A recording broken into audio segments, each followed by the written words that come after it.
Hello friends, welcome to my YouTube channel JP novel story में। ऐसे ही story सुनने के लिए हमारे चैनल को सब्सक्राइब करें। 61 कैरीबी और बेचैनी। रुद्र और आव्या गले लगे ही हुए थे, तभी रुद्र पीछे होकर आव्या को देखने लगता है। आव्या उसे देखकर कुछ पल की बात याद करके कहती है, तुमने मुझे डांटा, मुझ पर इतना जोर से चिल्लाया, मैं तुमसे बहुत नाराज हूँ। बोलते हुए आव्या मुंह फुलाकर बैठ जाती है। रुद्र आव्या की हरकत पर सिर हिलाते हुए कहता है, क्या हो तुम बेबी गर्ल, मेरा दिमाग खाने के सिवाय कुछ नहीं करती तुम। ये सुनकर आव्या उसे छोटी आंखों से घूरते हुए कहती है, क्या कहा तुमने? रुद्र बेफिक्री से जवाब देता है, जो तुमने सुना। बोलते ही रुद्र उठकर खड़ा होता है। आव्या खड़ी होकर उसके पीछे जाते हुए कहती है, रुद्र सुनो न। रुद्र रुककर पलटता है तो आव्या उसके गले में बाहें डालकर उसके आंखों में देखते हुए कहती है, तुम मुझे छोड़कर क्यों आ गए? मैंने तुम्हें कितना मिस किया पता है। रुद्र आव्या के आंखों में गौर से देखते हुए उसके कमर पर हाथ लपेटकर करीब खींच लेता है। आव्या रुद्र से पूरी तरह से सज जाती है। रुद्र आव्या के बाल को कान के पीछे करते हुए कहता है, तेवर बदल रहे हैं बेबी गर्ल, इमोशंस कंट्रोल नहीं हो रहे तुम्हारे। आव्या के आंखों में एक छुपी हुई इमोशंस थी जो रुद्र समझ चुका था, पर आव्या रुद्र की बातों को समझ नहीं पाई थी। कुछ देर तक दोनों एक दूसरे को ऐसे ही देखते हैं, फिर अचानक आव्या रुद्र के सीने पर उंगली फेरते हुए कहती है, तुम मेरे साथ अच्छा बर्ताव क्यों करत ए हो रुद्र? रुद्र तुरंत आव्या के हाथ को पकड़कर सिर टेढ़ा करके जवाब देता है, तो तुम बुरा बर्ताव चाहती हो बेबी गर्ल? आव्या बिना कुछ बोले रुद्र का हाथ पकड़कर बेड के पास ले जाकर बैठने को कहती है। रुद्र बेड पर बैठ जाता है। आव्या रुद्र के पैर को ऊपर करने के लिए कहती है। रुद्र अपने पैर बेड के ऊपर रखता है। उसके बैठते ही आव्या चढ़कर उसके ऊपर बैठ जाती है। आव्या के दोनों पैर रुद्र के दोनों तरफ थी। रुद्र आव्या के बैठे हुए जगह को सिर टेढ़ा किए देखता है, फिर आव्या को देखते हुए कहता है, यू नो बेबी गर्ल, तुम इस वक्त कहाँ पर और किस पोजीशन पर बैठी हो? आव्या रुद्र के बात को सुनकर नीचे देखती है तो उसकी आंखें हैरानी से बड़ी हो जाती हैं। वह रुद्र को घूरते हुए कहती है, गंदे इंसान, अपनी गंदी सोच अपने पास रखो। बोलते ही आव्या उठने वाली होती है कि रुद्र तुरंत उसके कमर को पकड़कर रोक लेता है। रुद्र आव्या के कान में झुककर कहता है, ऐसे ही रहो, आई फील दिस पोजीशन। बोलते ही रुद्र आव्या के गर्दन को सूंघता है। आव्या कसकर रुद्र के कंधे को पकड़ लेती है। रुद्र अपने हाथ आव्या के कपड़े के अंदर ले जाकर उसके कमर को सहलाते हुए उसके कान में कहता है, how you feeling baby girl?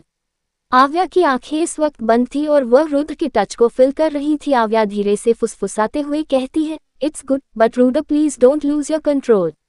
It's good सुनते ही रुद्र अजीब तरह से मुस्कुराता है, पर जैसे ही उसे आव्या के आगे की बात सुनाई देती है उसकी मुस्कुराहट कहीं गायब हो जाती है। वह तुरंत अपने हाथ को आव्या के कपड़ों के अंदर से निकालकर उसके पीठ पर रख लेता है। आव्या रुद्र के हाथ को बाहर महसूस कर हल्का मुस्कुराते हुए कसकर गले लगा लेती है। दूसरी ओर 24 घंटे होने को आए थे। अव्यान का ध्यान सहस्त्रा के सिवाय कहीं भी नहीं था। सहस्त्रा का अब तक कोई रिएक्शन नहीं मिला था। यान टाइम देखता है जिस पर 24 घंटे बीतने के लिए 2 घंटे बाकी थी, लेकिन अब तक सहस्त्रा ने कुछ रिएक्ट नहीं किया था। ये देखकर अव्यान अपने जगह से उठकर जाने लगता है। तभी उसे कुछ एहसास होता है। वह पीछे मुड़कर देखता है, जहां सहस्त्रा की उंगली हिल रही थी उसकी पलकें भी हिल रही थी। अव्यान जल्दी से रोनी से कहा आव्या को बुलाता है, लेकिन आव्या के बजाय एक डॉक्टर आता है, क्योंकि आव्या हॉस्पिटल में नहीं थी। ये बात नोटिस करते ही अव्यान की मुट्ठी कस जाती है। अव्यान को समझ चुका था कि इस वक्त आव्या कहाँ पर है, जिसे सोचकर ही उसे बहुत गुस्सा आ रहा था, लेकिन वह अब सहस्त्रा को छोड़ना नहीं चाहता था, इसलिए वह सहस्त्रा के पास खड़ा हो जाता है। डॉक्टर सहस्त्रा को चैंट करता है, फिर एक इंजेक्शन लगाकर अव्यान को देखते हुए कहता है, घबराने की कोई बात नहीं है, अब मैम खतरे से बाहर हैं। ये सुनकर जैसे अव्यान को एक सुकून सा मिलता है। डॉक्टर अब कमरे से निकल जाता है तो अव्यान भी सहस्त्रा के पास बैठ जाता है। कुछ 1 घंटे बाद सहस्त्रा को होश आता है। वह धीरे धीरे अपने पलके हिलाते हुए अपनी आंखें धीरे से खोलती है। आंखें खोलते साथ उसे धुंधली सी दिखती है, फिर धीरे धीरे उसे अव्यान का चेहरा एकदम स्पष्ट दिखता है, जो बिल्कुल फीलिंगलेस था। सहस्त्रा अपने पलके झपकाते हुए फिर से अव्यान को देखती है। इस बार जब वह देखती है तो अव्यान को देखती रहती है।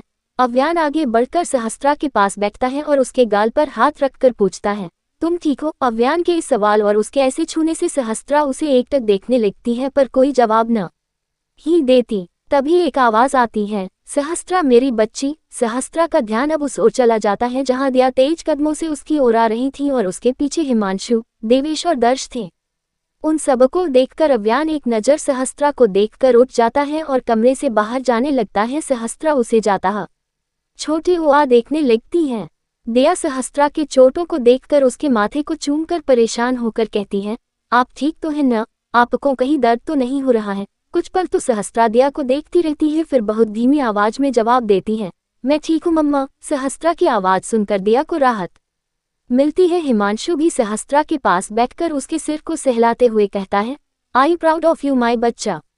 सहस्त्रा हल्का मुस्कुराते हुए हिमांशु को देखती है। देवेश हिमांशु को देखते हुए कहता है, प्राउड तो होना ही चाहिए, आखिर नातिन किसकी है? बोलते ही देवेश मुस्कुराते हैं। उनकी बात पर सब भी मुस्कुराते हैं। दर्श सहस्त्रा को देखते हुए एकदम से कहता है, बचपन के समय अगर मैं होता तो इसे फाइटिंग गर्ल बना देता। ये सुनते ही दया के एक्सप्रेशन चेंज हो जाते हैं। हिमांशु भी दया को देखता है, फिर उसका हाथ जो सहस्त्रा के हाथ पर था वहां अपना हाथ ले जाकर हिमांशु दया के हाथ को पकड़ लेता है। दया हिमांशु को देखने लगती है। हिमांशु दया के आंखों में देखता है तो दया अपनी पलकें झपका देती है। चारों कुछ देर तक सहस्त्रा से बातें करते हैं, फिर कमरे से निकल जाते हैं। काफी ज्यादा रात भी हो चुकी थी, रात के 11 बज गए थे। दया को मन तो था रहने का, लेकिन अभियान के बारे में सोचकर वह नहीं रहती। उनके जाने के बाद ध्रुव, श्रेष्ठा, ध्रुवंश, सौरभ मिलते हैं। अब तक सब आदित्य और काव्या के पास थे, इसलिए अभी सहस्त्रा से मिलने आ रहे थे। ध्रुवंश सहस्त्रा को देखकर कहता है, भाभी आप तो सुपरवुमन है। मम्मा डैडा को बचाने के लिए आप आग में कूद गई और उन्हें बचा ही लिया। अब तो ब्रो को आपसे डरना चाहिए, आप तो आग से भी लड़ लेती हैं, तो ब्रो तो आपके लिए कुछ नहीं है। श्रेष्ठा ये सुनकर ध्रुवंश को घूरते हुए कहती है, तो तुम क्या चाहते हो अयान और सहस्त्रा लड़ाई करें? ध्रुवंश सपाट से जवाब देता है, बिना लड़ाई के प्यार में मजा नहीं आता मॉम। बस एक बार तो मैं ब्रो और भाभी के बीच लड़ाई देखना चाहता हूँ। उसकी बात सुन श्रेष्ठा ध्रुवंश को घूरती रहती है, तो वहीं सहस्त्रा चुप सी किसी सोच में डूब सी जाती है। ध्रुव और सौरभ सहस्त्रा को अपनी तबीयत के बारे में पूछते हैं। सहस्त्रा भी उन्हें जवाब देती है। विक्रम की तो हिम्मत ही नहीं थी कि वह अंदर जाकर उसका हाल पूछे, इसलिए वह दरवाजे पर खड़ा होकर ही उसे देख रहा था। थोड़ी देर बाद सभी कमरे से निकल जाते हैं। सभी अब घर के लिए निकल जाते हैं। आदित्य और काव्या को हॉस्पिटल में ही रहना था, इसलिए ध्रुवंश भी रुक जाता है। सभी के जाने के बाद अव्यान कमरे में आता है। सहस्त्रा बैठी हुई एकटक दीवार को देख रही थी। अव्यान के हाथ में इस वक्त सहस्त्रा के लिए खाना था।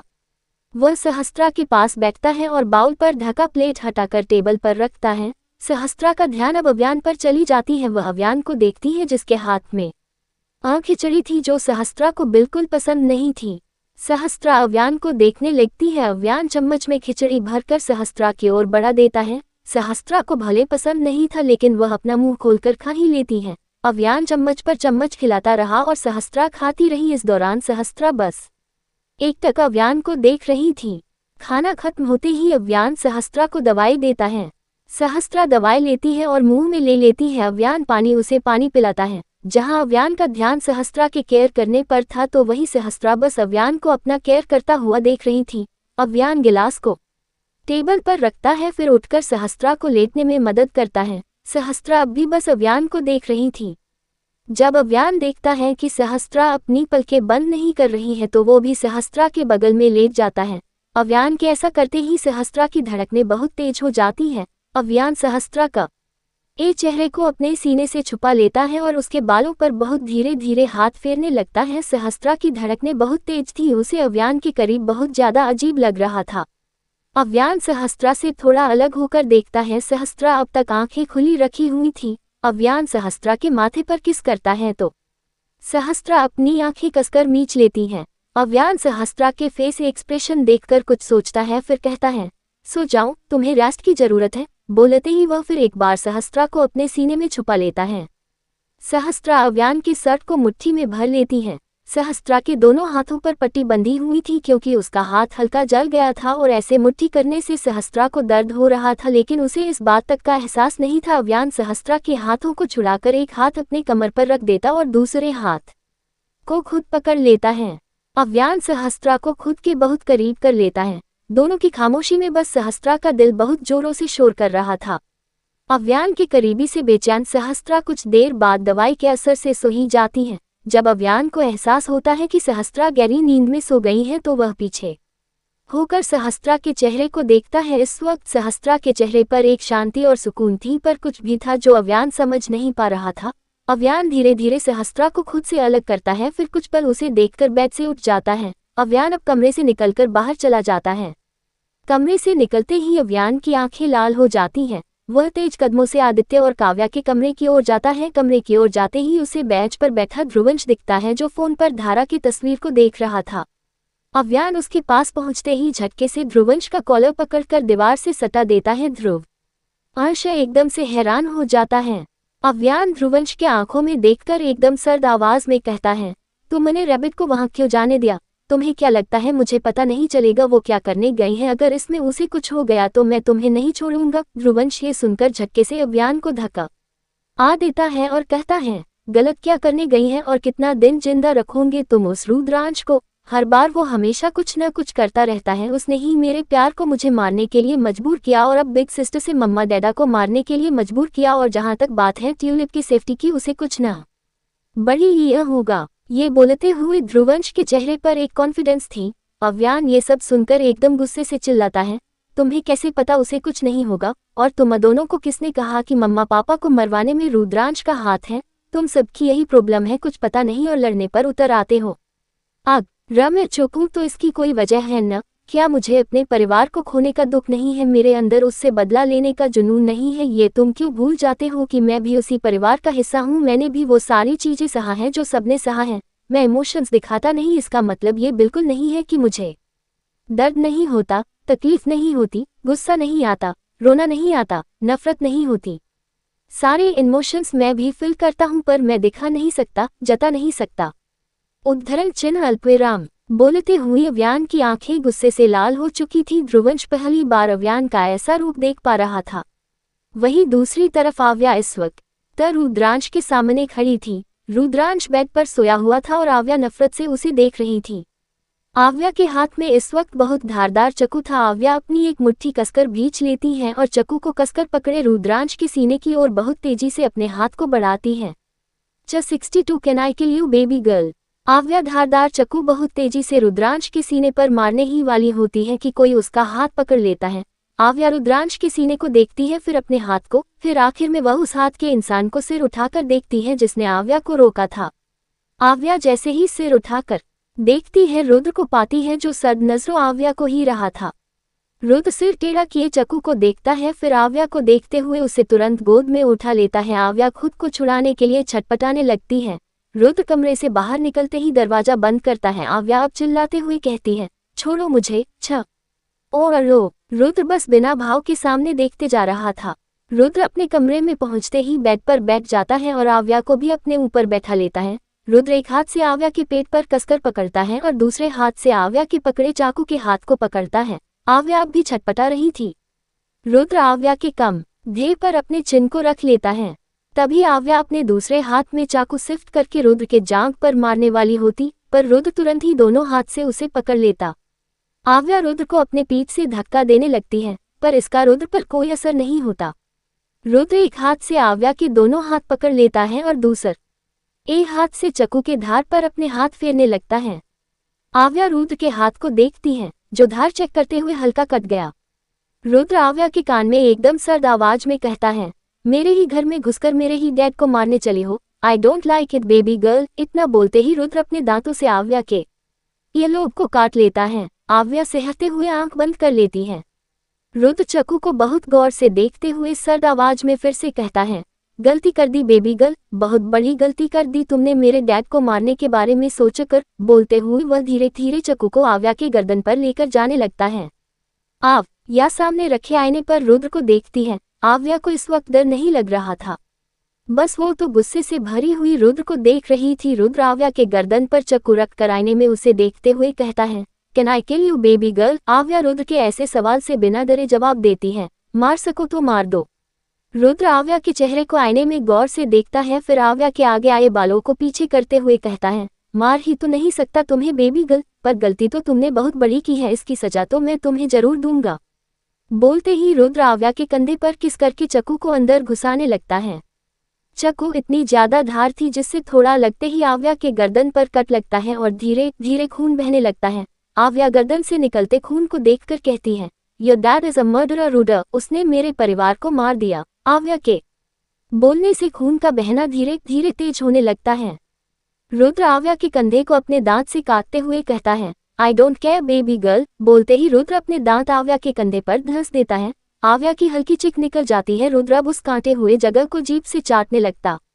आव्या सिसकते हुए कहती है, मुझे लगता था तुम अपने डैड जैसे बुरे नहीं हो। रुद्र चाटते हुए एकदम से रुककर कहता है, इसमें तुम्हारी गलती है, मैंने तो कभी नहीं कहा कि I am a good person. आव्या को अब गर्दन पर दर्द होने लगा था। उसे सारी चीजें धीरे धीरे धुंधली दिखने लगती हैं। कुछ वक्त बाद ही आव्या के हाथ ढीले पड़ आते हैं। वह रुद्र के बाहों में ढीली सी पड़ जाती है। आव्या रुद्र को देखते हुए बेहोशी की हालत में कहती है, मुझे दिल से लगता है कि तुम अच्छे हो। रुद्र आव्या के कान में कहता है, you feel wrong baby girl because I am bad, very bad. आव्या ये सुनते ही बेहोश हो जाती है क्योंकि वह बेहोशी हालत में ही थी। रुद्र आव्या के बेहोश चेहरे को अपनी बेहद सर्द नजरों से देखता है, फिर धीरे से चाकू को आव्या के गर्दन से हटा लेता है। चाकू आव्या के लाल खून से पूरी तरह से रंग चुका था। आव्या की गर्दन भी खून से लथपथ हो चुकी है। दूसरी तरफ अव्यान ध्रुवंश को गुस्से से घूर रहा था। अव्यान कहता है, रुद्र सूर्यवंशी, उसे तुम नहीं जानते। उसके मकसद के बीच अगर कोई आया तो वह उसे नहीं छोड़ेगा। वो रैबिट को भी नहीं छोड़ेगा। उसके अंदर कोई फीलिंग नहीं है, वह बस एक इंसान के लिए फील करता है। जैसे ही ध्रुवंश ये सुनता है, आव्या के लिए परेशान होकर तुरंत वहां से भागकर जाने लगता है। अव्यान ध्रुवंश को जाता हुआ देखकर रोनी से कहता है, यहाँ फुल सिक्योरिटी लगा दो, कोई भी अंदर न जाने पाए। इतना बोलते ही अव्यान भी भागता हुआ बाहर जाता है। ध्रुवंश की कार इस वक्त फुल स्पीड में चल रही थी। आव्या के बारे में सोचकर वह काफी ज्यादा परेशान हो चुका था। उसे भी आव्या की तरह ही लगा था कि रुद्र रुद्रांश को मारने में उसकी हेल्प करेगा, लेकिन अव्यान की बात को सुनकर उसे बहुत डर लगने लगा था। डर इस बात का था कि वह आव्या को खो न दे। ध्रुवंश इसी सोच में और फुल स्पीड में ध्रुवंश की कार रुद्र के विला पर पहुंचती है। वह उसी फुल स्पीड में बंद गेट के ऊपर ही चला देता। गेट लॉक नहीं था जिससे वह खुल जाता है। ध्रुवंश कार से निकलकर बिना रुके दौड़ते हुए विला के अंदर जाता है। कई सारे बॉडीगार्ड उसे रोकने की कोशिश करते पर ध्रुवंश सभी से फाइट करके अंदर चला जाता। हॉल में इस वक्त कोई बॉडीगार्ड नहीं थी क्योंकि आधी रात हो चुकी है। ध्रुवंश हॉल से ही बहुत तेज आवाज में चिल्लाता है, टाइगर टाइगर। चिल्लाते हुए अब वह आगे बढ़ने को होता, तभी उसकी नजर सीढ़ियों से उतरते रुद्र पर पड़ती है। रुद्र के फेस पर कोई एक्सप्रेशन नहीं थे। वह सीढ़ियों से एक कदम बढ़ाकर नीचे उतर रहा था। उसके हाथ में वही खून से चाकू थी। उसके हाथ और सर में भी खून दिख रहा था। रुद्र को ऐसा देखकर एक पल के लिए ध्रुवंश का दिल डर से तेजी से धड़क उठता है। ध्रुवंश एकटक बस उस चाकू को ही देख रहा था। रुद्र उतरते हुए ध्रुवंश के सामने खड़ा होता है और उसे ऊपर से नीचे देखते हुए कहता है, व्हाट हैपेंड किंग? ध्रुवंश तुरंत सवाल करता है, where are my tulip? Your tulip. बोलकर रुद्र ध्रुवंश की साइड से जाता है और सोफे पर आराम से बैठ जाता है। ध्रुवंश घूमकर उसे देखता है। रुद्र चाकू के खून को रुमाल से साफ करते हुए कहता है, मैं किसी ट्यूलिप को ना बड़ी ही जानता। झूठ, तुम सब जानते हो। कहाँ है ट्यूलिप? तुमने मार दिया उसे। बोलते हुए ध्रुवंश बेचैनी से इधर उधर देखता है। रुद्र आराम से जवाब देता है, seriously I can't know who a tulip. बोलकर वह ध्रुवंश को देखता है। ध्रुवंश उसके पास आकर झुककर उसका कॉलर पकड़कर गुस्से से कहता है, अगर उसे कुछ किया न तो तुम जिंदा नहीं रहोगे। बोलते हुए ध्रुवंश छत से रुद्र का कॉलर छोड़ देता है और जल्दी से सीढ़ियों से होकर दौड़ते हुए जाने लगता है। ध्रुवंश सीढ़ियों से चढ़कर ऊपर जाता है। ऊपर वह आव्या को बुलाते हुए सारे कमरे को चेक कर रहा था। वह जैसे ही रुद्र के कमरे में जाता है, वहां का नजारा देखकर वह जम जाता है। रुद्र के कमरे में हर जगह खून दिख रहा था। ये सब कुछ देखकर ध्रुवंश के मन में अजीब अजीब ख्याल आने लगती हैं। ध्रुवंश जल्दी से आगे बढ़कर पूरे कमरे में चेक करता है पर आव्या कहीं नहीं होती। ध्रुवंश के दिमाग में बस आव्या के लिए बुरी सोच ही आ रही थी। वह हर जगह छान मारता है पर आव्या कहीं नहीं होती। अव्यान भी यहाँ पहुंच चुका था। अव्यान और रुद्र की जब नजरें मिलती हैं तो रुद्र उसके आंखों में देखने लगता है। अव्यान भी बड़े रुद्र के आंखों में ही देख रहा था। अव्यान के सारे बॉडीगार्ड भी आव्या को ढूंढने में लग जाते हैं। आधी रात से सुबह हो जाती है लेकिन आव्या कहीं नहीं मिलती। एक आखिरी जगह बच जाती है जहां रुद्र के अलावा कोई नहीं जाता। उस दरवाजे को बहुत मजबूती से बनाया गया था जिसे रुद्र के अलावा कोई नहीं खोल सकता। ध्रुवंश और अव्यान के बॉडीगार्ड खोलने की कोशिश करते पर नाकाम रह जाते हैं। ध्रुवंश रुद्र के पास जाकर उसके कॉलर को फिर एक बार पकड़कर दांत बिछते हुए कहता है, उस दरवाजे के पीछे क्या है, खोलो उसे। ध्रुवंश इस वक्त पूरा पसीने से भींगा हुआ था। रुद्र उस दरवाजे को देखता है। कुछ देर तक देखने रहने के बाद वह कहता है, this is my personal property और किसी की पर्सनल चीजों पर झांकना नहीं चाहिए। मैं उसे नहीं खोलूंगा। ध्रुवंश गुस्से से आग बबूला हो जाता है। रुद्र ध्रुवंश के हाथ को देखता है जो अब तक कॉलर को पकड़ा हुआ था। ये देखकर वह झटके से ध्रुवंश को धक्का देता है और दांत भिंचते हुए कहता है, अपनी लिमिट में रहो। एक तो तुम लोग बिना किसी वारंट के घर की तलाशी ले रहे हो। मैं चुप हूं इसका मतलब ये नहीं कि तुम लोग कुछ भी करोगे। ध्रुवंश उसी गुस्से से देखकर आगे बढ़ने को होता पर तभी अव्यान उसका हाथ पकड़ लेता है। अव्यान रुद्र को देखता है फिर ध्रुवंश को खींचते हुए ले जाता है। ध्रुवंश बस बोलता रह जाता है, ब्रो क्या कर रहे हो। उसने ट्यूलिप को उसी कमरे में छिपाया है, लेकिन अव्यान बिना कुछ बोले बस ध्रुवंश को खींचते हुए लेकर जाने लगता है। रुद्र उन सबको देखता है फिर स कमरे को देखने लगता है। वही सब कुछ खत्म होने के बाद रुद्रांश बाहर निकलता है। उसे सिर बहुत भारी भारी सा लगता है। रुद्रांश अपने सिर को पकड़कर धीरे से कहता है, आहे सर इतना दर्द क्यों कर रहा है। रुद्र रुद्रांश की ओर बढ़कर उसके पास से गुजरते हुए कहता है, you are very lucky dad. अचानक रुद्र का ऐसा बोलना रुद्रांश को समझ नहीं आता, इसलिए वह बस उसे देखता रहता है। कुछ दिन बाद ध्रुवंश पंचिंग बैग पर पंच किए जा रहा था। उसके दिमाग में इस वक्त आव्या की बातें और आव्या ही चल रही थी। पूरे 1 हफ्ते हो चुके थे। आव्या का कोई अता पता नहीं था। ध्रुवंश ने आव्या को ढूंढने के लिए पता नहीं क्या क्या कर लिया, पर इसका कोई भी फायदा नहीं हुआ। इस वजह से वह अपना सारा गुस्सा और फ्रस्ट्रेशन पंचिंग बैग पर निकाल रहा था। वही गार्डन में आदित्य और अव्यान शांत से बैठे हुए थे। घर में सबको तो आव्या के बारे में नहीं पता था, पर कुछ को पता था। आदित्य सामने देखते हुए कहता है, इतना कुछ बुरा हो गया, अब पता नहीं और कितना बुरा देखना होगा। बोलते हुए वह अव्यान को देखता है। अव्यान गहरी सांस लेता है फिर कहता है, आई थिंक आपको अपने पुराने अवतार में आना चाहिए मिस्टर आदित्य सिंघानिया, जिससे मुकाबला करना किसी की बस की बात नहीं। बोलते हुए अव्यान आदित्य को देखता है। आदित्य भी अव्यान को ही देख रहा था। अव्यान आदित्य के बिना भाव वाले आंखों में देखते हुए कहता है, मैं आपके जैसा बनना चाहता था पर बन न सका। मैं आपके उतना पावरफुल नहीं हूँ पापा। ये सुनकर आदित्य अव्यान के आंखों में गहराई से देखने लगता है। अव्यान के आंखों में इस वक्त एक राज छुपा था जो आदित्य अच्छी तरह से देख पा रहा था। कुछ देर तक दोनों एक दूसरे को देखते हैं, फिर आदित्य सामने देखते हुए कहता है, तो शुरुआत कहाँ से करें। अव्यान ये सुनकर आदित्य के हाथ को पकड़ लेता है। अव्यान के ऐसा करते ही आदित्य उसके हाथ को देखता है। एकदम से दोनों के चेहरे पर एक ही एक्सप्रेशन आ जाते हैं। तेजी से अपने हाथ को बढ़ाती है।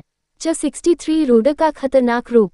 आदित्य अव्यान से बात करने के बाद उस कमरे में जाता है जहां पहले अव्यान सहस्त्रा के आने से रहा करता है। अब उस कमरे में आदित्य और काव्या रहते हैं। आदित्य कमरे में जाकर देखता है जहां काव्या आईने के सामने खड़ी थी और मुंह बनाते हुए खुद को ऊपर से नीचे तक देख रही थी। आदित्य बेड पर बैठकर फोन साइड में रखता है और काव्या को देखकर कहता है, क्या हुआ वाइफी, तुम खुद को ऐसे क्यों देख रही हो। काव्या फिर एक बार खुद को आईने में देखकर कहती है, मिस्टर हस्बैंड, मैं कितनी पतली हो गई हूँ न, और कितनी कमजोर भी हो गई हूँ, एक पानी का गिलास तक नहीं उठा पाती। इतना बोल काव्या बुरा सा मुंह बनाकर आदित्य की ओर देखती है। आदित्य काव्या के बच्चों जैसे बनाए मुंह को देखता है, फिर बेड से उठकर काव्या के पास जाकर खड़ा हो जाता है। काव्या आदित्य के आंखों में देखती है। आदित्य काव्या के कमर को झट से पकड़कर खींच लेता है। काव्या के हाथ आदित्य के सीने पर चले जाते हैं। दोनों एक दूसरे के आंखों में देखने लगते हैं। आदित्य काव्या के दोनों हाथों की अंगुलियों को अपनी अंगुलियां में फंसा लेता है। काव्या आदित्य को एक टक एक हने लगती है। आदित्य अब धीरे धीरे काव्या कदम बढ़ाता है।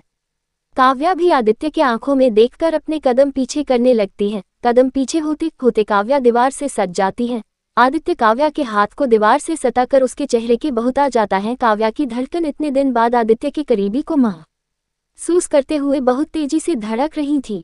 आदित्य काव्या के करीब उसके होठों को देखते हुए कहता है, तुम्हें पानी का गिलास उठाने की क्या जरूरत है वाइफी। जब तुम्हें प्यास लग जाए तो मुझे बोल दो, मैं तुम्हारी प्यास अच्छे से बुझा दूंगा। आदित्य की नजरों को देखकर और उसकी बात को सुनकर काव्या शर्माहट से कहती है, अच्छा जी। आदित्य हाँ में सिर हिलाकर कहता है, जी हाँ, प्यास लगी है क्या। काव्या आदित्य के चेहरे को कुछ वक्त देखती है, फिर धीरे से हाँ में सिर हिलाती है। काव्या का जवाब पाकर आदित्य की नजरें काव्या के आंख से होते हुए उसके होठ पर जाती है। काव्या बस आदित्य की आंखों में देख रहे बड़ी ये थी। आदित्य काव्या के होठों को देखते हुए उसके आगे बढ़ने लगता है। काव्या की धड़कनें तेज हो जाती है। बढ़ते बढ़ते आदित्य और काव्या के होठ जुड़ जाते हैं। जैसे ही जुड़ते हैं आदित्य बिना रुके काव्या को किस करने लगता है। पूरे 18 साल बाद वह सुकून से काव्या के होठों को चूम रहा था। वक्त बीतने के साथ आदित्य पैशनेटली किस करने लगता है। अब काव्या से भी रहा नहीं जाता और वह भी आदित्य के किस में साथ देने लगती है। आदित्य अब काव्या के हाथ को छोड़ देता है और अपने दोनों हाथ काव्या के कमर पर रखकर पकड़ लेता है। काव्या अपने दोनों हाथ आदित्य के कंधे पर रख लेती है। बस अब दोनों बहुत गहराई से एक दूसरे को चूमने लगते हैं। अव्यान जैसे ही अपने कमरे में पहुंचता है उसकी नज़र सहस्त्रा पर पड़ती है जो बेड से उठने की कोशिश कर रही थी। ये देखकर अव्यान जल्दी से आगे बढ़ता है और सहस्त्रा के सामने खड़ा हो जाता है। सहस्त्रा अव्यान को देखकर हिचकिचाते हुए कहती है, वो हमें वॉशरूम जाना है। अव्यान ने सहस्त्रा को नीचे उतरने से मना किया था, इसलिए वह अव्यान के सामने हिचकिचा रही थी। अव्यान तुरंत ही सहस्त्रा को गोद में उठा लेता है और उसे वॉशरूम लेकर जाता है। सहस्त्रा एकटक अव्यान को देखने लगती है। अव्यान वॉशरूम में जाकर सहस्त्रा को खड़ा करता है और कहता है, मैं बाहर हूँ, हो जाए तो आवाज लगा देना। सहस्त्रा बस सिर हिलाती है। अव्यान बाहर निकलता है। सहस्त्रा कुछ देर बाद आवाज देती है तो अव्यान आकर फिर एक बार उसे गोद में उठाकर बाहर ले जाता है। सहस्त्रा को बेड पर बैठाने के बाद अव्यान जाने लगता है। तभी सहस्त्रा उसका हाथ पकड़ लेती है। अव्यान मुड़कर सहस्त्रा को देखता है तो सहस्त्रा छोटी उड़ंत उसका हाथ छोड़कर हिचकिचाते हुए कहती है, वो मेरा मतलब हमें अकेले बोरियत लग रही है, क्या आप कुछ वक्त बैठकर हमसे बात करेंगे। अव्यान ये सुनकर बेड पर बैठ जाता है। सहस्त्रा की नजरें नीचे थी। अव्यान उसे देखकर कहता है, बोलो क्या बात करनी है। सहस्त्रा सिर उठाकर अव्यान को देखती है और फिर कहती है, आपने हमसे कभी हमारे बारे में नहीं पूछा और नहीं आपने कभी अपने बारे में बताया। शादी को 4 महीने तो बीत ही चुके हैं, क्या आपको नहीं लगता कि अब हम दोनों को एक दूसरे के बारे में जानना चाहिए। उद्धरण चिन्ह अल्पविराम। अव्यान ये सुनकर खामोश सा रह जाता है। फिर सीधा बैठकर सामने देखते हुए कहता है, क्या जानना चाहती हो मेरे बारे में। सहस्त्रा अव्यान को देखते हुए ही कहती है, वो सब कुछ जो हर पत्नी को जानने का हक होता है। अव्यान सीधा सा जवाब देता है, ऐसा कुछ नहीं है मेरी जिंदगी में जो मैं तुम्हें बताऊं, और इसलिए तुम जो जानना चाहती हो पूछ लो। सहस्त्रा चुप रह जाती है। उसके मन में सवाल था लेकिन वो पूछ नहीं पा रही थी, उससे हिम्मत ही नहीं हो रही थी। बहुत सोचने के बाद सहस्त्रा के मुंह से बस एक शब्द निकलता है, प्रणया। नाम सुनकर अव्यान की नज़र सहस्त्रा पर चली जाती है। वहीं सहस्त्रा भी अव्यान को ही देख रही थी। सहस्त्रा अव्यान को देखते हुए कहती है, हम जानना चाहते हैं कि क्या आप प्रणया के कभी करीब थे, उसके लिए कोई फीलिंग थी। अव्यान जब ये सुनता है तो तुरंत ही जवाब देता है, नहीं, हम दोनों कभी करीब नहीं थे। बस 3 साल की बच्ची थी वो, उसे उस वक्त फीलिंग के बारे में कर यही पता होगा। बस बड़े जो कहते वो हाँ में हाँ मिला लेती। बोलते ही अव्यान सहस्त्रा को देखता है। सहस्त्रा अब दूसरी तरफ देखने लगती है। अव्यान सहस्त्रा के हर एक्शन को बहुत गौर से देख रहा था। सहस्त्रा दूसरी ओर देखे हुए ही कहती है, फीलिंग किसी के मन में भी जग सकती है, ये जरूरी तो नहीं है कि किसी बड़े के अंदर ही दिल होता हो, बच्चे के अंदर भी दिल होता है। अव्यान उसके ऐसे जवाब से थोड़ी देर चुप रहता है, फिर कहता है, हाँ होता है, पर उस दिल में फीलिंग समझने की ताकत नहीं होती। मुझे समझ नहीं आ रहा कि आखिर तुम उसके पीछे क्यों पड़ी हो, क्या तुम्हें उससे जेलसी हो रही है। ये बात अव्यान बहुत सीरियस कही थी। वहीं जब सहस्त्रा ये सुनती है तो हैरानी से अव्यान को देखती है। अव्यान सहस्त्रा के हाथ को पकड़कर कहता है, मैं तुम्हारा हस्बैंड हूँ, सिर्फ तुम्हारा। तुम्हें किसी से जेलस होने की जरूरत नहीं है, उसके बारे में सोचना बंद कर दो। और वैसे भी मैंने पहले ही कहा था, हमारे बीच कभी किसी के बारे में बात मत करना। सहस्त्रा बस अव्यान को देखती रह जाती है। अव्यान अब उठकर सहस्त्रा के पीछे जाकर बैठ जाता है और उसे अपने ऊपर बैठा देता है। सहस्त्रा एकदम से हड़बड़ा जाती है और बहुत ज्यादा बेचैन हो जाती है। वह खुद को छुड़ाना चाहती थी, वह उसके चेहरे पर ही दिख रहा था। अव्यान सहस्त्रा के पेट पर दोनों हाथ लपेट लेता है। सहस्त्रा के हाथ अव्यान के हाथों के ऊपर अपने आप चले जाते हैं। अव्यान अपनी चिन सहस्त्रा के कंधे पर टिकाए उसके कान में धीमे आवाज में कहता है, अब सिर्फ हम दोनों के बारे में बात करो। अव्यान के ऐसे करने से सहस्त्रा की सांसें तेज हो जाती हैं। उसके मुंह तो अब कोई शब्द ही नहीं निकल रहा था। अव्यान अपनी आंखें बंद करके कहता है, अब तुम्हारी तबीयत कैसी है, कहीं दर्द तो नहीं होता। उद्धरण चिन्ह अल्पविराम। सहस्त्रा भी अब आंखें बंद कर लेती है और धीरे से कहती है, नहीं। अव्यान अब बेड से सिर टिका लेता है। सहस्त्रा अव्यान के सीने पर सिर रख लेती है। दोनों की आंखें इस वक्त बंद थी, दोनों ही अपने सोच में डूबे थे। करीबी में भी दोनों खामोशी में थे और ये उनके लिए बहुत सुकून भरा था। दूसरी तरफ कमरे का एक दरवाजा खुलता है और रुद्र कमरे के अंदर जाता है। कमरे में बहुत हल्की लाइट थी, पूरे फर्श में खून ही खून भरा हुआ था। वहां की गंध भी बहुत खराब थी, दुर्गंध फैली हुई थी। एक तरफ जेल जैसा बना था और उस पर बहुत सारे लोग थे। रुद्र के अंदर आने से सब डर से खुद को छुपा रहे थे। उनके हाथ पैर थर थर कांप रहे थे। वह अपने हाथ से आंख को ढककर खुद को छुपा रहे थे। चारों ओर का नजारा इतना ज्यादा खौफनाक था कि कोई इंसान देखे तो डर से मर जाए। और इंसानों के बॉडी पार्ट लटके हुए थे, किसी की सिर तो किसी का हाथ तो किसी का पैर और कंकाल तो जैसे वहां भरी हुई थी। रुद्र धीरे धीरे एक और कदम बढ़ाता ही जा रहा था। कुछ वक्त में ही वह रुक जाता है। उसकी नजर दीवार से सटी हुई एक लड़की पर पड़ती है जिसने अपने चेहरे को पूरी तरह से घुटनों में छुपा रखा था और वह सिसक रही थी। रुद्र उसके सामने एड़ियों के बल बैठता है और उसके बालों को हटाते हुए कहता है, बेबी गर्ल। ये लड़की और कोई नहीं, आव्या ही थी। रुद्र की आवाज सुनते ही आव्या का शरीर डर से कांप जाता है। आव्या अपने चेहरे को छुपाए हुए ही डर से कहती है, प्लीज मुझे यहाँ से जाने दो, मुझे वो सब नहीं देखना है, प्लीज जाने दो। बोलते हुए आव्या रोने लगती है। आव्या जहाँ बैठी थी वहां भी बस खून ही भरा हुआ था, जिससे उसकी ड्रेस खून से भीग चुकी थी। रुद्र आव्या के हाथ को पकड़कर कहता है, मैं तो तुम्हें ये सब कभी नहीं दिखाना चाहता था बेबी गर्ल, लेकिन तुमने मुझे ये सब दिखाने पर मजबूर किया। मैं तुम्हारे साथ कितना अच्छा बिहेव करता था, तुम्हें हमेशा इन सब चीजों से दूर रखता था, पर तुमने ही तो ये सब चीजों को दिखाने पर मजबूर किया। बोलते ही रुद्र आव्या के हाथ पर किस करता है।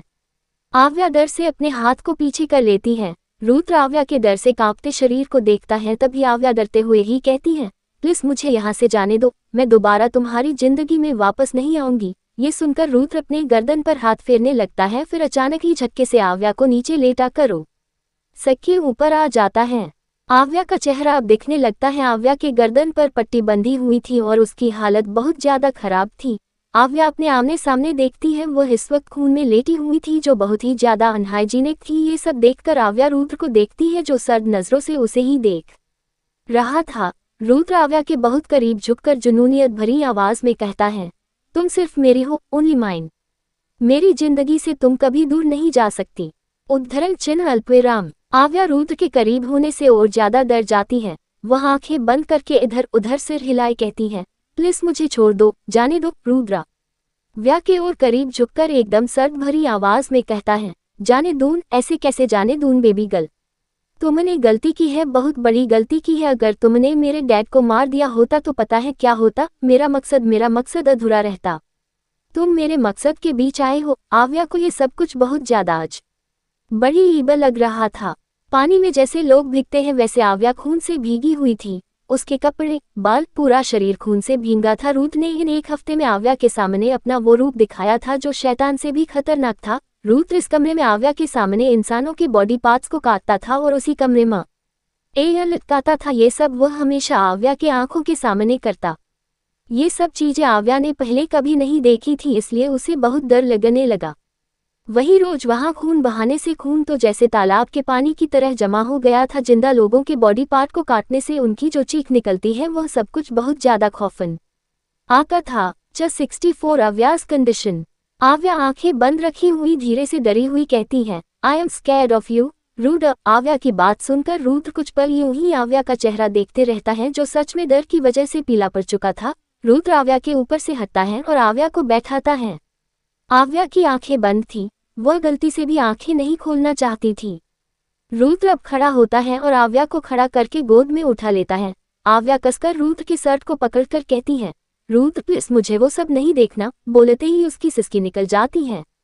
रुद्र आव्या के बंद पलकों को चूमता है, फिर कहता है, पनिशमेंट कंप्लीट बेबी गर्ल, अब नहीं दिखाऊंगा। बोलकर रुद्र अब आगे बढ़ने लगता है। आगे बढ़ते बढ़ते वह दरवाजे पर पहुंचता है तो दरवाजा अपने आप खुल जाता है।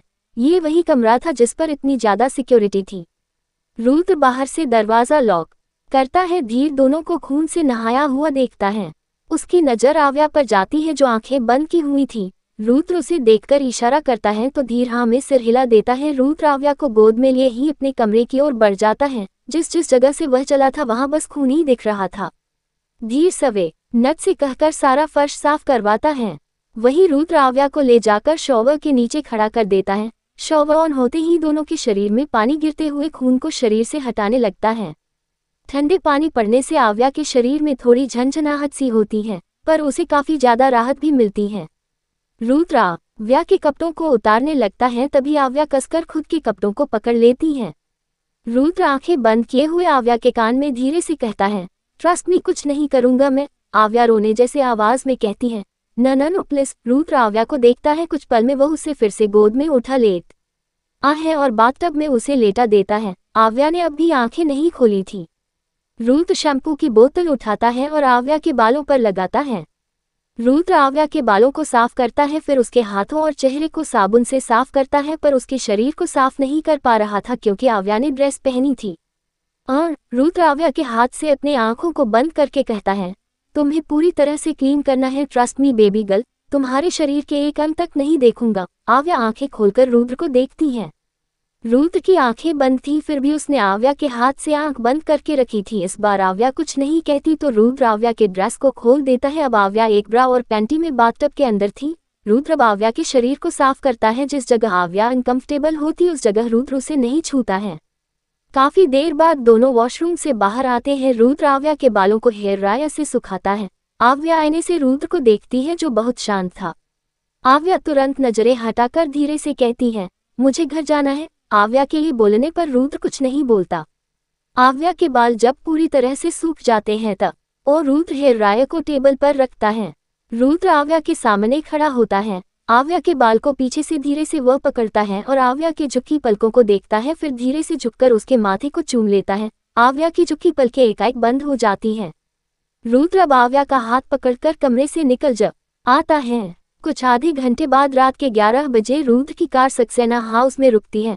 आव्या की नजरें अब तक झुकी हुई थी। रुद्र आव्या को देखते हुए कहता है, गो बेबी गर्ल। आव्या बाहर देखती है।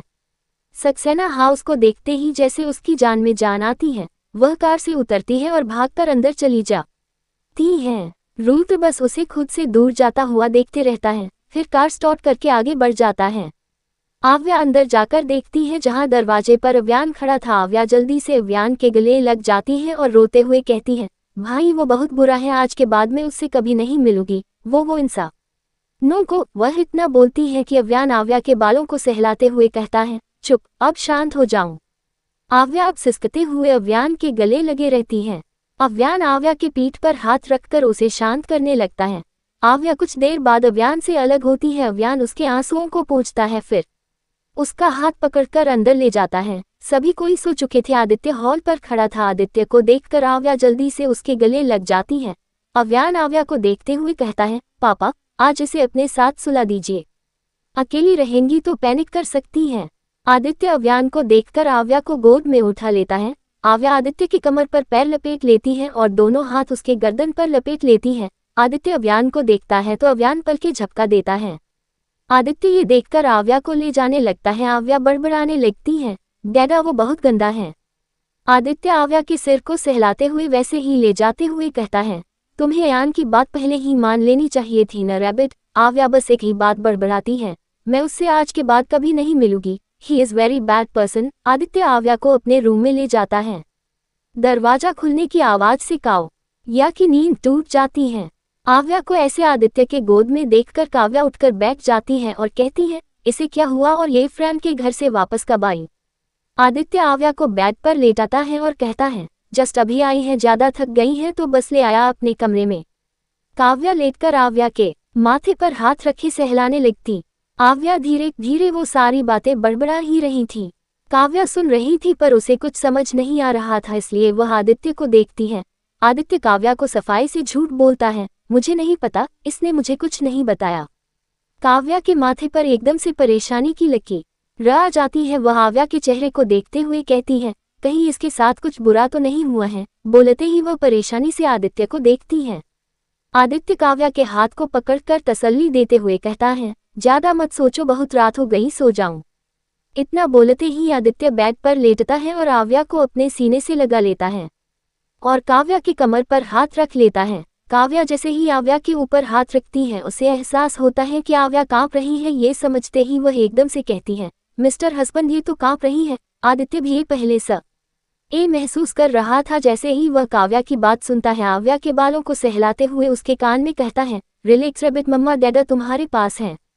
आव्या कसकर आदित्य के शर्ट को पकड़कर उसके सीने में घुस जाती है। वह बस इन सब चीजों से छुपना चाहती थी। काव्या को कुछ पता नहीं था, फिर भी वह शांत हो जाती है क्योंकि आदित्य शांत था। आदित्य, काव्या और आव्या अब एक दूसरे से लिपटे हुए सो जाते हैं। रात के अंधेरी चांदनी में रुद्र रोड साइड एक बेंच पर बैठा चांद को ही देख रहा था। उसके चेहरे पर कोई भाव नहीं थे, उसे सामने बस एक नजारा छा रहा था। वह था आव्या के डर से चीखने की, उसकी सहमेहा छोटे हुआ चेहरा, उसके रोने की आवाज। इसके सिवाय रुद्र के कानों में किसी और की भी आवाज आ रही थी। रुद्र अपने आंखें बंद करके अब तक शांति से उन आवाजों को सुन ही रहा था। तभी उसके पास आकर कोई बैठ जाता है। रुद्र को महसूस हो चुका था वो कौन है। रुद्र आंखें बंद किए हुए ही कहता है, तुम चाहते थे न कि तुम्हारी बहन मुझसे दूर रहे, अब वो गलती से भी मुझे नहीं देखेंगी। बोलते ही रुद्र अपनी लाल आंखों से अव्यान को देखता है। रुद्र अपनी मुट्ठी कसकर कहता है, नहीं दिखाना चाहता था मैं वो सब, शायद कभी दिखाता भी नहीं, लेकिन मुझसे कंट्रोल ही नहीं हुआ। मैं खुद को नहीं रोक पाया। मेरा खून खौल उठा था जब मुझे अपने मकसद पर पानी फिरते दिखा। अव्यान रुद्र के आंखों में देखता है, फिर सामने देखते हुए कहता है, ये तो होना ही था, कभी न कभी उसे तुम्हारी असलियत पता होनी ही थी। ये सुनकर रुद्र अव्यान से नजरें हटा लेता है। अव्यान वैसे ही सामने देखते हुए कहता है, इन सब चीजों के बीच में रैबिट को नहीं लाना चाहता। वो इनोसेंट है, बस अपनी जिन की वजह से मारने पर उतर आई। पर अब डर का मतलब उसे अच्छे तरीके से समझ आ चुका है। अब जितना चाहे तुम उससे उतना दूर रहो।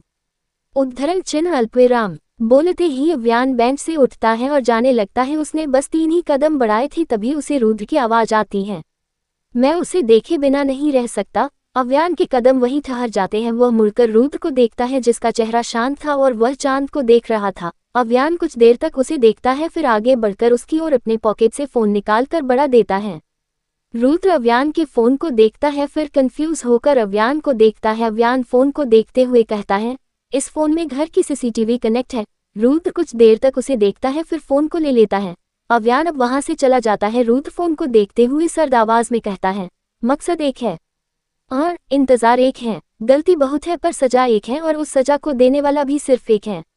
अगली सुबह आव्या के आंखों के सामने रुद्र का एक इंसान के पैर को काटकर अलग करना दिख रहा था, जिसे देखते ही आव्या झटके से अपनी आंखें खोलती है और गहरी गहरी सांस लेती है। आदित्य, जो इस वक्त उसके पास ही बैठा फोन पर कुछ देख रहा था, वह आव्या को ऐसा देखकर तुरंत आगे बढ़कर आव्या को अपने गले लगा लेता है और पीठ को सहलाते हुए कहता है, रिलैक्स रिलैक्स रबिट, सब ठीक है। आव्या की अटकी हुई सांसें एकदम से वापस आती है, वो खांसते हुए रोने लगती हैं। तभी ध्रुवंश ट्यूलिप बोलते हुए अंदर आता है। ध्रुवंश को अभी अभी काव्या से पता चला कि आव्या वापस आ गई है। ये सुनते ही वह यहाँ चला आया। ध्रुवंश उसके करीब जाकर खड़ा होता है। आवाज सुनकर आव्या अब ध्रुवंश से गले लगकर रोते हुए कहती है, वो बहुत बुरा है अंश, वो अच्छा नहीं है। आदित्य को आव्या की हालत देखकर बिल्कुल अच्छा नहीं लगता।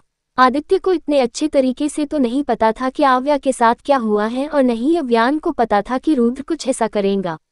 जब अव्यान को पता चला कि रुद्र ने अपना असली रूप उसे दिखाया, उसके लिए भी यह सोचना बहुत ज्यादा मुश्किल था कि आव्या कैसे खुद को संभाल पाएंगी। पर एक तरफ से ये अच्छा ही था कि आव्या ने अपनी जिन छोड़ दी, वरना आव्या के जिन को छुड़ाना इतना आसान नहीं था। जब तक वह जिन नहीं छोड़ती तब तक उसका खतरा बना रहता था, क्योंकि रुद्रांश को भी शक हो चुका था कि यह आदित्य और काव्या की बेटी है, और रुद्रांश खेल खेलना अच्छे से जानता था।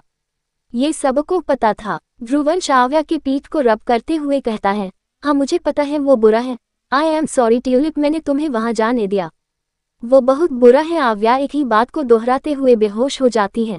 ध्रुवंश ये देखकर घबराते हुए उसके गाल को थपथपाते हुए आवाज देता है, ट्यूलिप ट्यूलिप उठो, क्या हुआ तुम्हें? आदित्य ध्रुवंश से आव्या को लेटाने के लिए कहता है। ध्रुवंश जल्दी से आव्या को बेड पर लेटाता है। ध्रुव भी उसी वक्त अंदर आता है। आव्या को ऐसा देखकर ध्रुव आदित्य को धीरे से कहता है, बहुत बुरा इफेक्ट पड़ा है इस पर, मुझे लगता है इसे यहाँ से दूर भेजना चाहिए। आदित्य बस आव्या को देखने लगता है। 65 1 मंथ लेटर, 1 महीने बाद गोवा। ठंडी ठंडी सी हवा चल रही थी। बालकनी में एक शांति सी पसरी हुई थी। बालकनी में आदित्य और आव्या बैठे चेस खेल रहे थे। दोनों का चेहरा बहुत ज्यादा सीरियस था। आव्या अपने गोटियों को गौर से देख रही थी। छोटी इरा एकदम से वह एक चाल चलती है और तुरंत स्टूल से उछलते हुए उठकर हंसते हुए कहती है, ये डैडा, मैं जीत गई।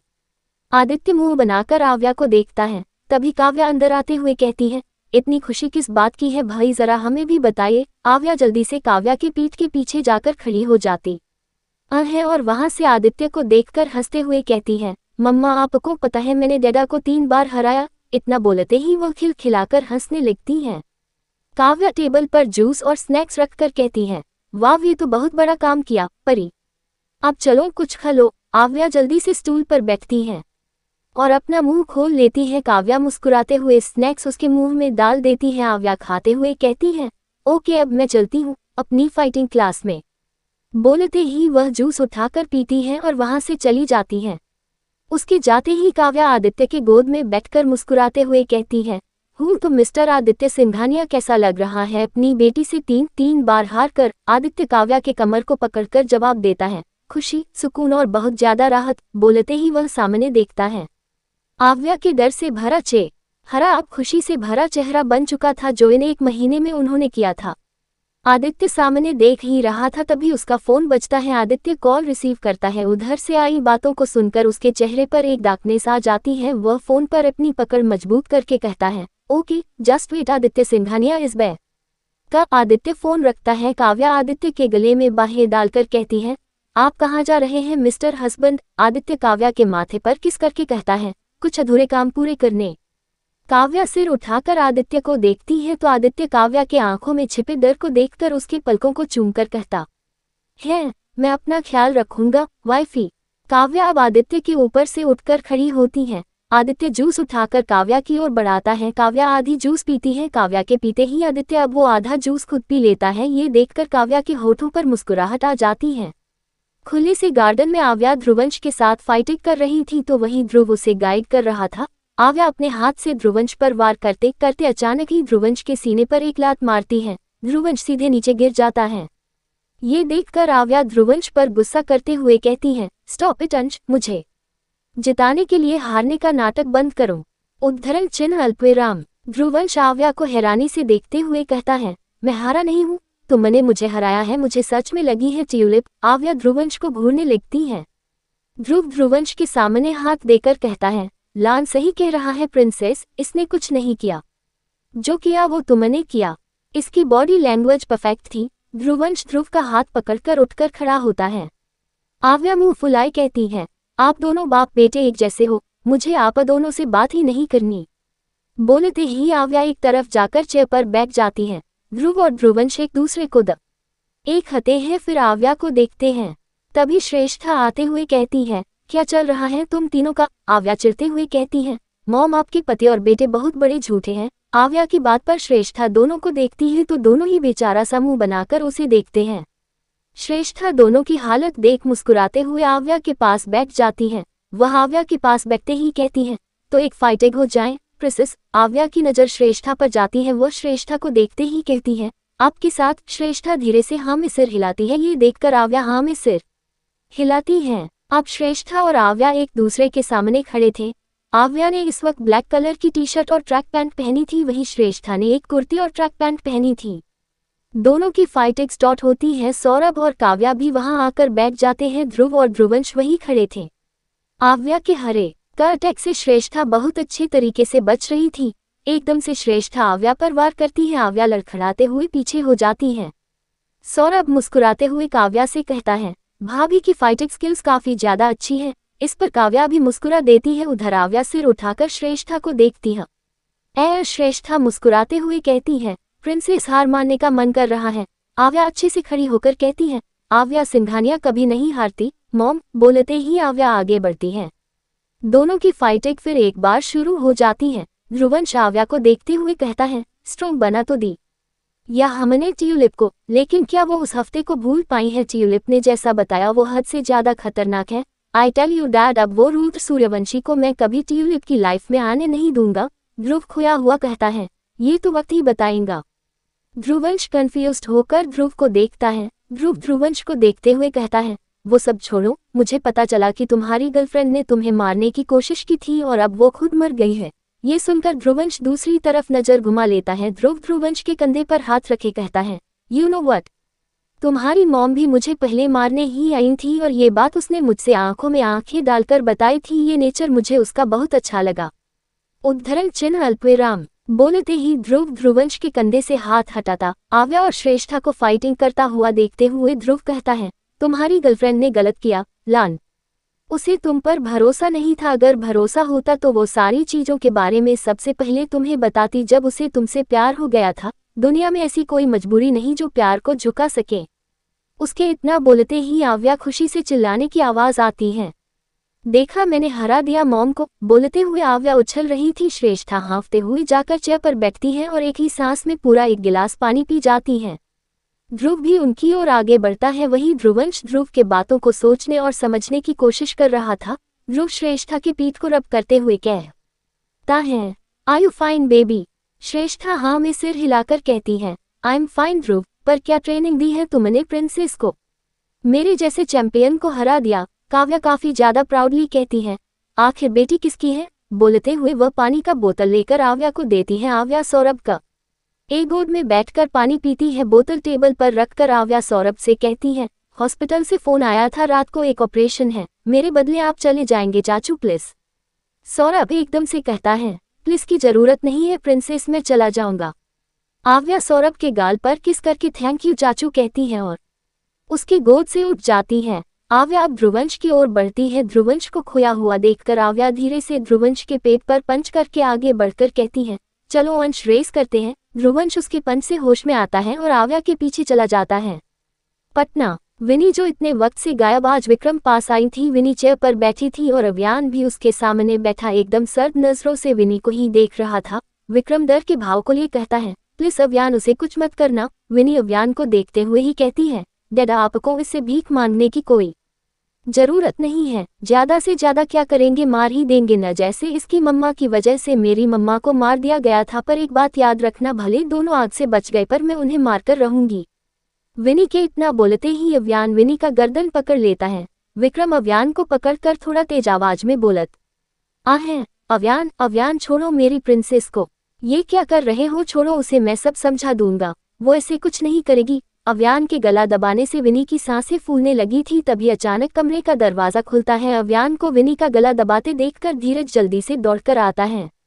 दोनों उसे छुड़ाने की कोशिश कर रहे थे। विनी की आंखें अब लाल हो चुकी थी, वह बिल्कुल भी सांस नहीं ले पा रही थी। तभी धीरज अचानक जोर से चिल्लाता है, ये क्या कर रहे हो, छोड़ो उसे, वो प्रेग्नेंट है। ये सुनते ही जैसे अव्यान को होश आता है, वह तुरंत विनी को छोड़ देता है। विनी लंबी लंबी सांस से लेने लगती है। धीरज तुरंत उसे अपने सीने से लगाकर उसके पीठ को रब करने लगता है। विक्रम भी विनी के पास जाता है। विनी अब रोने लगती है, जिसे देखकर अव्यान उसे घूरते हुए कहता है, मेरी मम्मा की इन सब में कोई गलती नहीं थी, तुम्हें समझ क्यों नहीं आता। धीरज विनी को संभालते हुए कहता है, मुझे इन सब के बारे में कुछ नहीं पता था, आज ही पता चला, प्लीज इसे कुछ मत करो, मैं इसे समझाऊंगा। अब ये कुछ नहीं करेगी। विनी रोते हुए कहती है, धीरज मेरी मम्मा मर चुकी है, वो भी इसकी मम्मा की वजह से। उद्धरण चिन्ह अल्पविराम। धीरज विनी के गाल को सहलाते हुए बड़े प्यार से कहता है, शश रोना बंद करो, देखो अगर तुम रोओगी तो हमारा बेबी भी रोने लगेगा, प्लीज हमारे बेबी के लिए सब कुछ भूल जाओ। विनी की हालत देखकर विक्रम अव्यान का हाथ पकड़कर उसे बाहर ले जाता है और नाराजगी से कहता है, ये सब करने से अच्छा तुम उसे पका जिसने मेरी प्रिंसेस के पास वो लेटर भेजी, उस लेटर के हिसाब से वो जो कोई भी है बस आदित्य और काव्या को मारना चाहता है। उद्धरण चिन्ह अल्पविराम। अव्यान अपना हाथ छुड़ाकर थोड़ा पीछे हो जाता है। विक्रम कुछ कहने को होता तभी उसकी नजर बाहर से अंदर आती हुई सहस्त्रा पर पड़ती है। सहस्त्रा को देखते ही वह चुप हो जाता है। सहस्त्रा के पीछे दर्श आते हुए कहता है, सहस्त्रा तुम्हारा फोन गाड़ी में छूट गया था। सहस्त्रा पीछे मुड़कर दर्श से फोन लेती है, फिर कहती है, थैंक यू मामू। जैसे ही अव्यान सहस्त्रा की आवाज सुनता है, खुद को नॉर्मल करने लगता है। सहस्त्रा अपने बैंक को चेक करते हुए ऊपर चली आ जाती है। दर्श अव्यान और विक्रम के पास आकर कहता है, क्या हुआ, तुम दोनों ऐसे क्यों खड़े हो। विक्रम अव्यान को देखता है, फिर दर्श को देखकर कहता है, कुछ नहीं। अव्यान कुछ सोचते हुए अपने कमरे की ओर बढ़ जाता है। सहस्त्रा बैंक में से सामान को निकाल रही थी, तभी उसे अव्यान पीछे से हग कर लेता है। यह महसूस करते ही सहस्त्रा के हाथ रुक जाते हैं और उसका दिल बहुत तेजी से धड़कने लगता है। अव्यान सहस्त्रा के कान में धीरे से कहता है, बताकर जाने का मन नहीं करता है तुम्हें। सहस्त्रा थोड़ा हकलाते हुए कहती है, वो हम बस शॉपिंग पर गए थे। उद्धरण चिन्ह अल्पविराम। इन एक महीने में अव्यान और सहस्त्रा का रिश्ता एकदम अटपटा हो गया था। सहस्त्रा हमेशा अव्यान से दूर भागा करती हैं। सहस्त्रा सुबह जॉगिंग पर जाती और अव्यान के ऑफिस जाने के बाद लौटती, रात को भी अव्यान के आने से पहले ही सो जाती। ये तब से हो रहा था जब से अव्यान का पूरा परिवार गोवा चला गया। सबके जाने से सहस्त्रा दुख में थी, पर उसने अपने चेहरे पर दिखने नहीं दिया। अव्यान को यहाँ ऑफिस के काम की वजह से यही रुकना पड़ा। अव्यान सहस्त्रा को अपनी ओर पलटता है और उसकी आंखों में देखते हुए कहता है, क्या चल रहा है? 1 महीने से देख रहा हूँ तुम मुझसे भाग क्यों रही हो? सहस्त्रा अव्यान से दूर होती है और बैंक से सामान को निकलते हुए अव्यान से नजरें चुराए कहती है, मैं कहाँ आपसे भाग रही हूँ, मैं तो बस, बोलते वह सामान को उठाकर जाने लगती हैं। तभी अचानक ही अव्यान सहस्त्रा की बाजू पकड़ लेता है और कहता है, कुछ हुआ है क्या सजनी? ये सुनते ही सहस्त्रा की आंखें बंद हो जाती हैं और उसकी धड़कनें तेज हो जाती हैं। अव्यान और सहस्त्रा के बीच एकदम से शांति छा जाती है। सहस्त्रा अपनी आंखें बंद किए हुए ही सवाल करती है, आप मुझे सजनी कर यूं बुलाते हैं? अव्यान सहस्त्रा को अपनी ओर पलटता है। अव्यान सहस्त्रा के गाल पर हाथ रखे कहता है, क्योंकि तुम मेरी सजनी हो। ये सुनकर सहस्त्रा की धड़कन और ज्यादा तेज हो जाती है। अव्यान अपने हाथ सहस्त्रा के गाल से ऊपर रखकर कहता है, तुम्हें याद है न कि तुम। बोलते ही अव्यान चुप हो जाता है। अव्यान के अधूरे बात को सुनकर सहस्त्रा आंखें खोलकर अव्यान को देखने लगती है। सहस्त्रा के आंखों एक अलग ही एहसास अव्यान के लिए उत्पन्न कर रही है। उसके आंखों में एक इंतजार, एक सब्र, एक उम्मीद और एक प्यार दिख रहा था। उसके बावजूद भी उसकी आंखें नमी होने के लिए तैयार थी। अव्यान बहुत गौर से सहस्त्रा के आंखों में देख रहा था।